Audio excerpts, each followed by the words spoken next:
Hey everybody, this is Aaron with Savage Latina Magazine. I'm sitting here with Mr. Mike Goss, one of the partners of Envy Adult Resort in Sosúa, Dominican Republic. As you know, we usually come down here and we do interviews with some of the expats, some of the black owners or partners of businesses, just to kind of get their insight on what they, where they came from, what they're doing, where they're going with their business, and how it's been so far. I'd like to introduce Mr. Mike. How you doing? Brother Buckdown. Thank you very much. I enjoy it, but it's my first time ever staying here. All right. Right? So it was something that was like, it's an experience. Usually I'm staying at one of the villas or something like that. And again, we like to come and just introduce ourselves and meet people and just kind of, have conversations and see what brought you here. First, before we even say what brought you here, what were you doing when you were back in the United States? How long have you been coming? How long have you been here? And what made you stay? Okay, well, my first trip here, I was coming here for my 28th birthday. Okay. So that was 23 years ago. Okay. Do the math. Yep. I'll let them do the math. Yeah, you guys do the math. So ever since, I fell in love with the island. I fell in love with the vibe. The nightlife here is one of a kind. So over the years, I would come here every so often for a 4 or 5 day trip. Okay. But then in 2014, I came for one of those 5-day trips. The night before the plane was supposed to leave, I had one of those epiphanies. Yeah, man, and it hit me just like that. You know, they say when you getting ready to die, your whole life flashing before your eyes. Yeah. That moment happened to me. I experienced that on that beach, and it just hit me. Boom! Wow, what a first half of my life that was. Yeah. And now I want to switch gears. I want to stay here. So I did go back on the next day. Okay. But 20 days later, I was back here. I had an apartment, and I decided to live here. Okay. So about 7 years ago. About 7 I've been years. living here full time. So I definitely understand about Epiphany. Every time we come out here, we're like, oh man, we don't want to go back. We end up turning 5-day trips into 10-day trips. Yes. 5-day trips into 2 weeks. I mean, it goes on and on and on how many times we just come. And I think we're all gonna, at least my crew, we're all gonna have that same epiphany someday. Like Right. we're not even leaving, Right. For that flight. But what were you doing? What type of work were you doing back home? What brought you to this point of saying I could just pick up 20 days later and go? I had no option in life. I had to be an entrepreneur. I grew up in that culture. My grandparents on both sides were entrepreneurs. My father was an entrepreneur. His sister, my aunt, was an entrepreneur. So that's the household that I came up in. Right. And so I got to see all the ups and downs of entrepreneurship, and that was normal for me. Right. So I didn't have a fear. I didn't have any kind of reservations about it. The whole time I was in college, I was like, hurry up and finish this thing so I can go out and get my business started. So I can get my stuff. And so that's what I did, exactly that. Right after school, I went into business for myself. Okay. My first business was an interior design business. Okay. And that was because, again, with the influence of my family, I had a lot of artists in my family. My grandmother was an artist, and my grandfather, he was in the construction business. So I got to see a lot of architecture, a lot of art, and so that's how I came up. Okay. So I did that for a while, and then after that, if I had a concept, I had pet food stores, I had car washes, I had gas stations, I had convenience So stores. you always had something. I had something going on because I just love numbers and I love startups, and every business that I've ever had has basically been a startup. Right. And so I have that startup blood. I have that energy, man. And Get it going. I get it going, and I get it up, and I make it hot. Then I'm looking for the next thing. And you're looking for that, Yeah, and I understand that. I mean, that's what our magazine was a startup. We started our first magazine, Crush Magazine. We started 5 years ago when my partner came out of prison. Yes. It was something that he saw in prison. He had magazines. Like, oh, I want to do one. Yeah. He wrote to me and called me on the cell phone when he was in prison. Like, yo, I want to do this. And he sent me stuff in the mail. Like, let's do this. By the time he got out, we already had the business and everything set up. Yes. And that was like my part. That's what I do, is startup. But again, where are you from? Just I'm from Washington, D.C. Washington, D.C. The original chocolate city. Yeah, the original chocolate city. Not Atlanta, ladies and gentlemen. Yes. But my mother's from Washington, D.C. So that's crazy. But so then you have your businesses. What business were you doing when you decided you were coming down here? Okay, well, I thought I was going to come down here with my business experience, and I like to think that I have a pretty good business acumen, and just tear it up on my first venture here. Okay. Because I feel like, man, I've got this really strong hustle drive, and this is a very laid-back place. It is. It's always mañana, mañana, mañana. So I was like, man, this is a really good opportunity for me because I can roll, and everybody's just going to be like looking and watching before they figure out what's going on. So I came in with that kind of enthusiasm, but wow, did I have a lesson to learn, man. So let me hop in it, because I can tell you, so from my experience of being here, and just meeting people, meeting individuals and how people are, they don't hop on things right away. No. If you have a new concept, your concept is like, okay, let me see it work first, and then I'll. Yes. That's what I get from them, and it's a loving group of people. But they are very standoffish to new things and new ideas. Just being in the area that we're in, right? Yeah, they're front runners. Yes. Right. If it's tested and proven, and they see it, and that's what That's it is. what they'll go with. Yeah, but something a little bit different, creative. That's going to take a little bit of time. Yeah. So you're going to be by yourself in that a little bit, Yeah. and then but that's good if you really have convictions about your idea Yeah. and your ability to pull it off. So I see exactly what you're talking about, because like I said, even going down to the beach, hey, it's a cookie cutter. Yes. It's very cookie cutter. Everybody's kind of doing the same thing. Right. They're selling the same stuff, except Right. for one has this and that, and they know that works, or it's been working for them. So that's what they stick with. Well, the funny thing is, it doesn't usually work. I know. Salon, clothing store, bar. Salon, clothing store, bar. Salon, clothing store, bar. Towels. You're gonna hear that paintings. a lot. You got two people with paintings right next door. Oh man, I Yeah. want you to get behind my idea. I want to start a salon. I want to start a nail spot. So I've heard that, and you see it happen over and over and over again. And my first business here, I thought would be hot because my dad. Remember I told you I come from a line of entrepreneurs. My dad's 82. He's still hungry. Okay. He does tractor trailer tires. Okay. So over here, I thought, man, I can bring over these tires. My dad makes them, so I'm getting them at cost, more or less, and I can come over here and put a mark on them because they are an import. Yeah. And so I thought that was going to be my first business, and then I got involved with my first Dominican girlfriend. And so my first business and my first Dominican girlfriend, I had a lot to learn on both sides, culturally. As far as business, that was that thing, and as far as culturally, she taught me a lot too in terms of how dating relationships work over here. Okay. So the fortunate thing is, after that first year of up and down and sorting this thing out, I finally cracked the code. Okay. And I figured out how to do business here, and that's when I got into my next business, which was basically an Airbnb property management type of business, Right. which again is part of my roots. Okay. My design business and all of that back in the States. So with the Airbnb, the market at that time, we're talking about 2014 going into 15, was still very green here. Yeah. There was a lot of opportunity. Yeah. Like you see now, it's like Airbnb is Everywhere. King Kong everywhere. Yeah, right? People who live here moved out so they can Airbnb their spot. Yeah. So I got in at a point where there was a building that I could see was in one hell of a location. Okay. And real estate, that's like location. Always.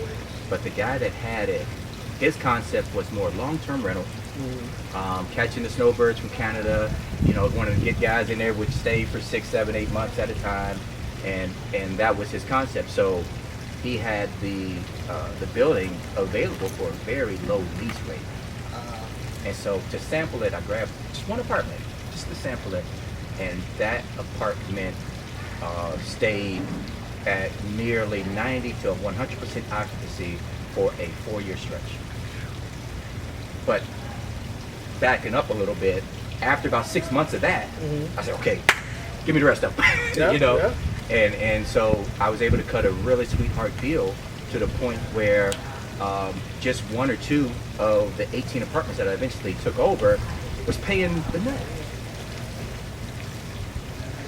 with Airbnb. With Airbnb. And so I had that business moving, and I got really comfortable. And so here's where my story starts to turn a little bit. Okay. All right. The drama part. There's a little bit of drama to my story here. Okay. Like I said, man, I've been self-employed, entrepreneur. I've lived my life really sort of on the straight and narrow. Right. However, I did have a marijuana business back in the United States, legal. Okay. We were doing like the Rick Simpson oils for cancer patients and things like that. So I have a knowledge of cannabis. Okay. And I have I had a built-in clientele that was interested in my product here. And so at first it was like, okay, all right, man, you know, you're a guest in my hotel, you know, right, I'm gonna put you on a little bit. And that just, it blew up, quite honestly. To the point where 4 years later, Mike was the plug. There you go. Not everybody knew. I was, you know, because over right. here, it was legal there, but over here it was a gray area of the law. Well, no, it wasn't a gray area. It was illegal. The black market, for sure. So, my personal feelings aside on the benefits of cannabis and its holistic properties, I still was breaking the law. Yeah. And that caught up with me. I got that not so subtle knock on my door in the middle of the night one night, in the middle of a bud tending session. Right. So I had my hand in the cookie jar right when they came in, man. and they came in deep, and they came in with the paperwork, and they came in with all of the evidence against me, and so I had to go down that road.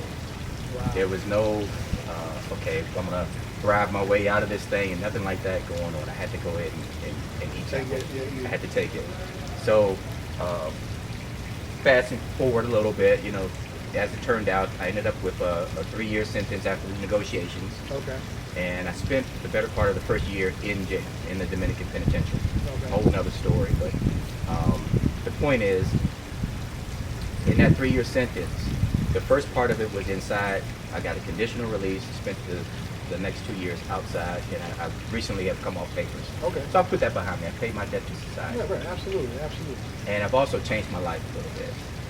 Even to the point where before I was sort of half man, half marijuana, I've completely cut it from my life. Yeah. And again, not because of any type of moral conviction or that I believe it's necessarily a bad thing, but it wasn't worth it. It wasn't worth what I had to put my family through, you know, all of the worrying about, okay, you know, our loved one is in an island in a prison with no resources, and so I had to put them through that. So what's the experience of even going to prison in a foreign country? Mm-hmm. Completely different than what you would probably experience in the United States. Well, I'd never been arrested at all. Right.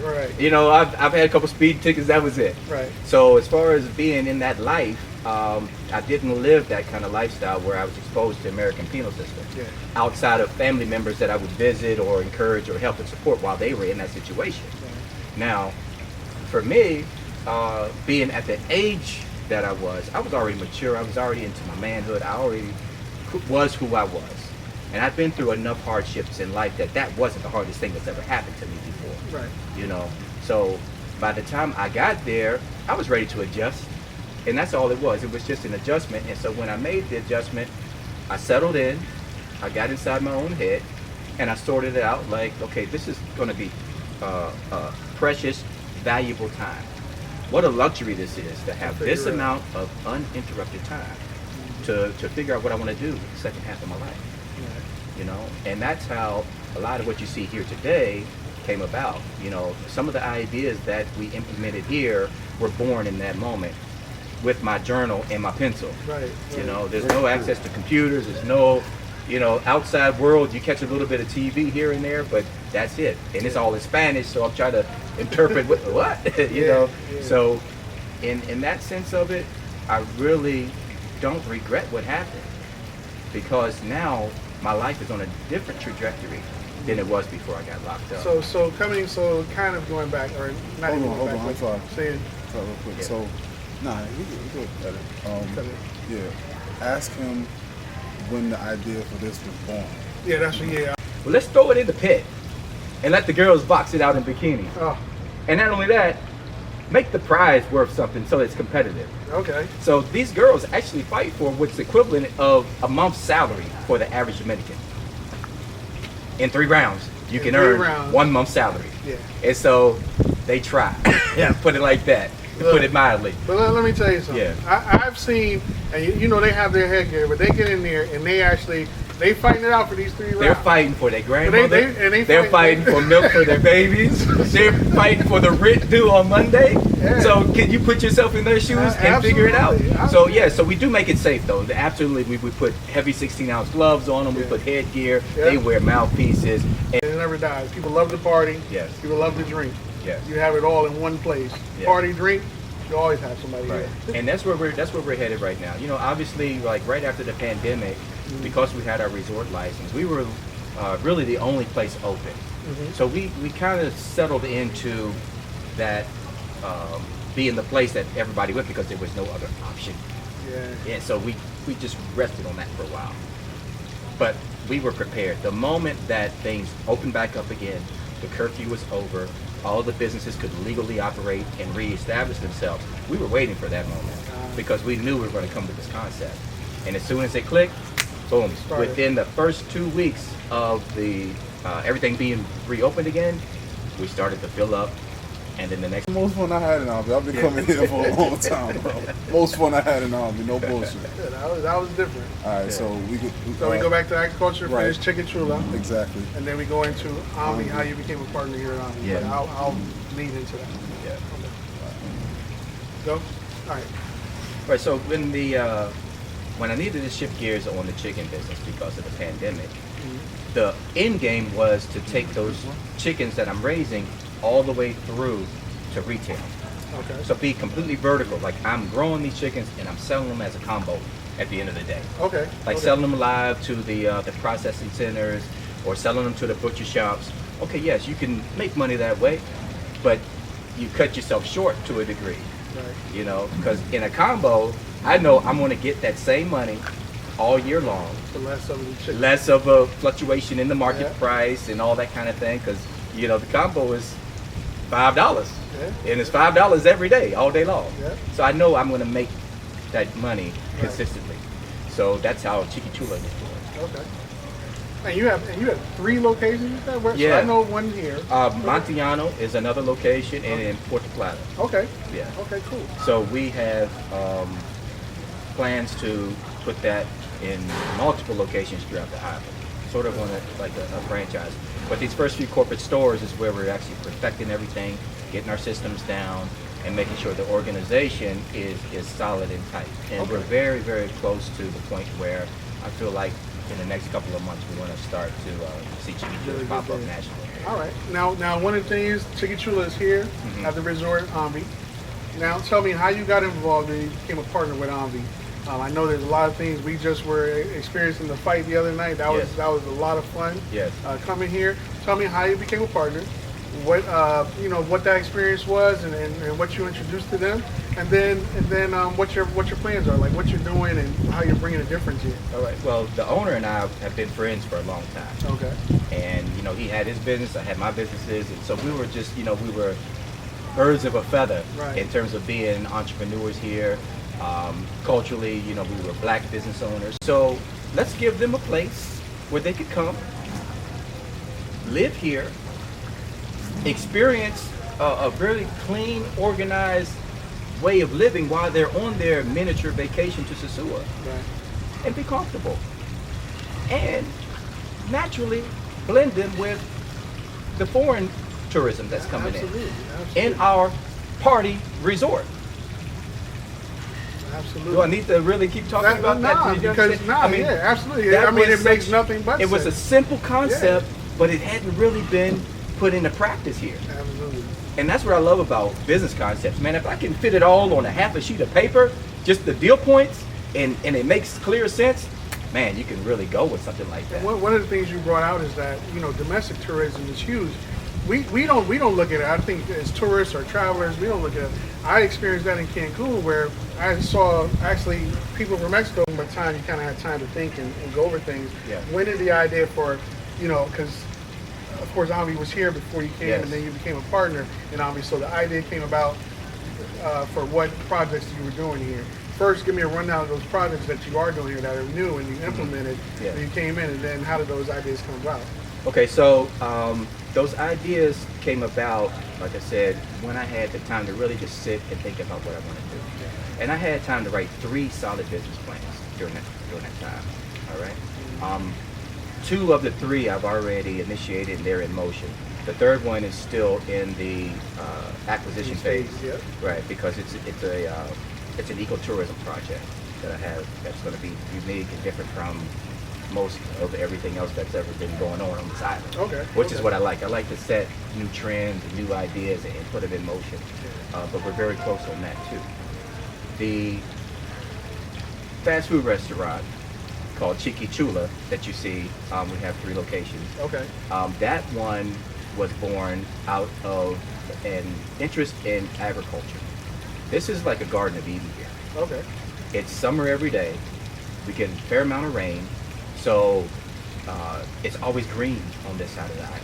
Right. It's beautiful.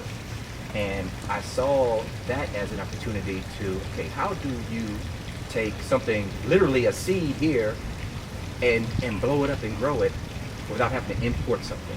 Right. And agriculture was one of those ways. And I love chicken. I'm a chicken fiend. I'm the Forrest Gump of chicken. And when I saw in the yard, we had a little chicken shelter. Okay. I knew nothing about raising chickens. Didn't know nothing about where they came from, but I could tell you how they cook them and eat them. Right, right.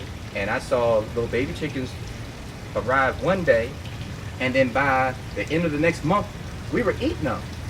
Like 6-7 weeks later. Yeah. I'm like, wow, chickens grow fast. Yeah. And the business of that clicked for me. Like, man, I can put my investment into a cycle of birds Right. and return that money within 2 months. That sounds like a good little hit. Yeah. And then I started to study that. I took a class on it. I worked with the boys, the farm boys up there in the prison, and raising the chickens. And so I got a first-hand look at that. So when I got out, I started raising chickens. That was the very first thing I did, man. I started raising chickens, and that was going well until the pandemic hit. All right. Now that kind of set that business on its ear because chickens are funny animals. Unlike pigs and cows, chickens here need to eat imported food because the corn and the soy that makes up like 80% of the base of their diet is all imported. And you couldn't import during the No, COVID. corn doesn't. Corn Yeah. needs to grow in a more colder environment. Yeah, Like there's yeah. little pockets of areas that we can grow corn here, but it's not enough to sustain an entire industry. Right, right. So that is imported, and when the borders closed and the dollar, the exchange rate went sky high, you can that, post up in one of the apartments here, and I got you, my brother. And that meant a lot to me because there wasn't a whole lot of people, when you get out of jail, Hardly ever that would do that for you. Yeah. In jail, it's like going to your own funeral. You get to see everything. You get to see who really ride for you And who don't? and who don't. That's true. And man, that was one hell of a purge for me. Yeah. And I loved it because it gave me a really clean slate.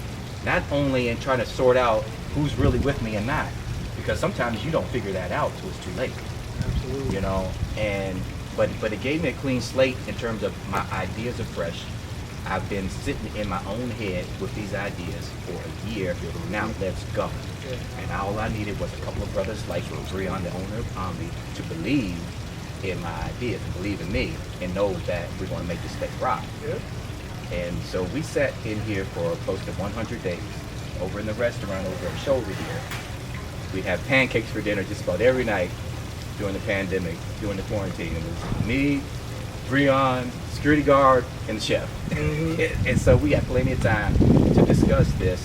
And what we decided to do was focus on domestic tourism. Okay. Everybody, when you talk about tourism, the initial thought is, okay, we need to get the people in on the planes from Germany and America and Canada and Italy and Russia and blah, blah, blah. There is a tourism market here on the island that gets overlooked. So like I said, with our new movement to be the party resort on this island, we're well into that plan. So if you're looking to have a good time, you want to be entertained from 10 a.m. to 2 p.m. or 2 a.m. and wake up the next morning and sweat all that alcohol out from the night before partying and do it all over again, I've got a 4-day run that's going to be the best 4 days you've ever experienced in your life. All right. That'll work. Thank you so much for talking with us, Mike. I appreciate it. I appreciate the hospitality you've shown us while we've been here, taking care of everything. Like I said, I enjoy my time here. I have a couple more days. All right, brother. I'm going to keep on enjoying it. I Yes. appreciate it. All Thank right. you. My pleasure.